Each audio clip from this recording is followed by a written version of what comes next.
In this video, I'll show you how to see who is using your Netflix account. First, open your browser and go to the official Netflix website. Sign in to your Netflix account if you're not already logged in.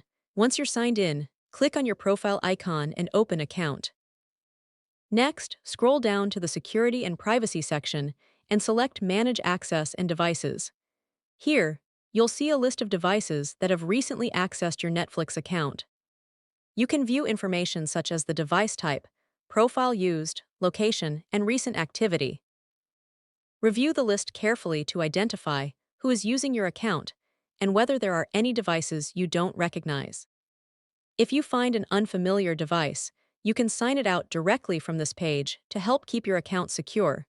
And that's how you can see who is using your Netflix account.